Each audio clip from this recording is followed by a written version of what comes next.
உன்னை போலாகிடுமா?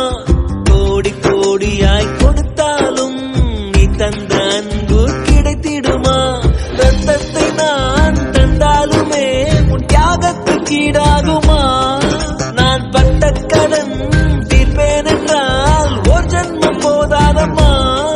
நடமாடும் கோயில் நீதானே. 100 சாமிகள் இருந்தாலும் அம்மா உன்னை போல